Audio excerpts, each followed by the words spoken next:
All right. So you familiar with James Lindsay? Man, maybe. I think so. Well, I'm pretty sure he's a mathematician, and I just call him a sort of political, social commentator, but he's far more than that with respect to him. That's just my exposure to him.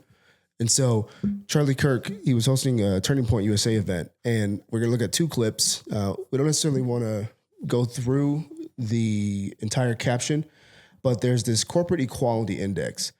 And the way Lindsay frames this is he's trying to give people context and help them process the decisions that corporations are making in front of their eyes.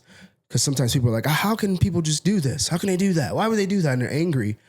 And he's trying to get people's eyes to look at the bigger picture. Right. And so.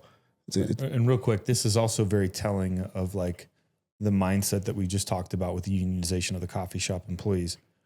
Those are not corporations. Those are small business owners.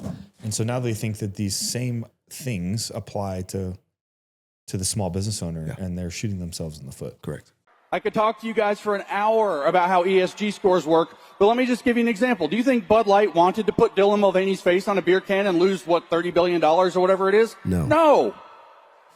They did not. Maybe that one lady did that they let take the fall, or a handful of activists that are working in the company. But the fact of the matter is we saw immediately afterwards that the Human Rights Campaign publishes a number called the Corporate Equality Index that requires them to do visibility activism, that requires them to go testify or lobby for bills. It requires corporations to do activism on behalf of whatever its agendas are. And then that score is used as a proxy to their ESG scores, their environmental, social, and governance behavior scores, which are the most corrupt cartel system that the finance industry's ever come up with, and is being used to push the United Nations and CCP agenda to destroy America.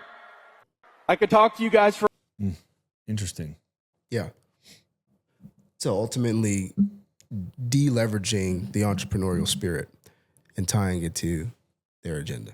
And so it's not just, Bud Light is going back on their values, or I'm going to boycott. You need to understand the bigger play, which is we're literally trying to remove the spirit of entrepreneurship. We are.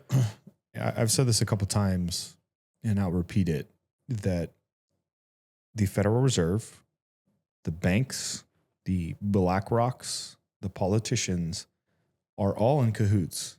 And they're ultimately, for every time they devalue the dollar or they provide cheap money, they're perpetuating bad ideas, because bad ideas can continue to exist in a cheap money environment. They can't exist in a non-debt driven society. Yeah. And as a byproduct of that, when you become a large corporation, a publicly traded company, something to that effect, they then have you by the metaphorical balls, and they will use things like this to drive their agenda. Correct.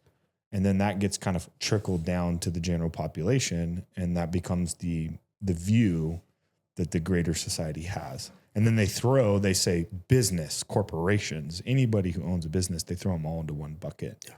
And then this bad ideology perpetuates. What people don't understand is small businesses make up 70% of the economy. They make up like 48% of all the jobs. And so really they're just, every time they support one of those ideas, they're effectively cutting their own leg off. These are employees cutting their own leg off to save their toe. And it is a Marxist ideology, which is the power is ultimately in the hands of a small set of few people or groups who control all the money, all the business, all the flow of funds throughout an economy. Yeah. And so this is why, so when people use phrases like they're trying to destroy America, I think it's easy to think that maybe that's hyperbole. Yeah. But you have to understand that America is an espouser of ideas at its core. And that idea is that those in power, those in govern, get their just powers by the consent of their governed. And that when they seek to be just, the consent goes away. Right. And so it's anti-tyranny, capitalism, entrepreneurship. These are all things that blossomed by way of our republic. And so when people say statements like against America, It's like, no, they actually are, because of what this position does to people who want to concentrate power.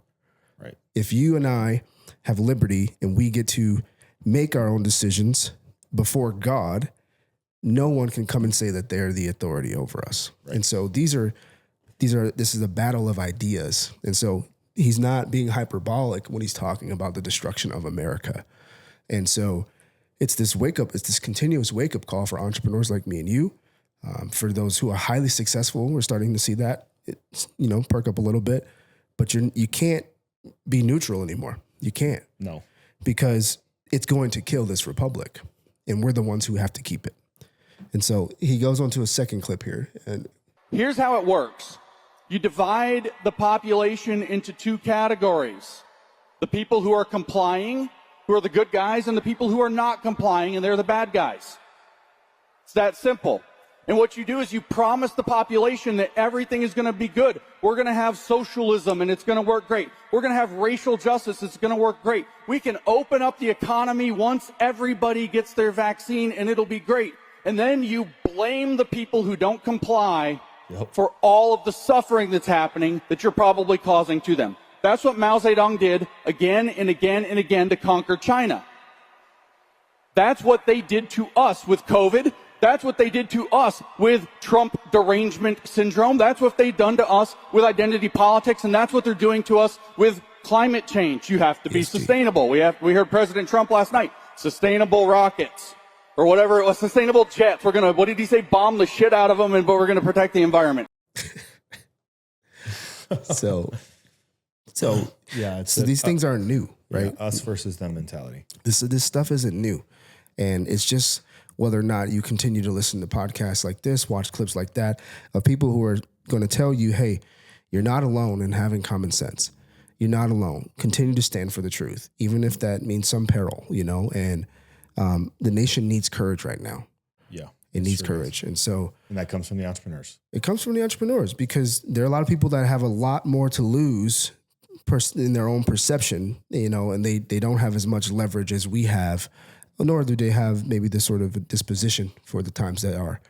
And so there's a form of leadership there, guidance, and having your brothers and sisters back of like, if our nation's calling for courageous people, someone's going to step into it. And they're either going to be of quality, of righteousness, or wickedness, right? And so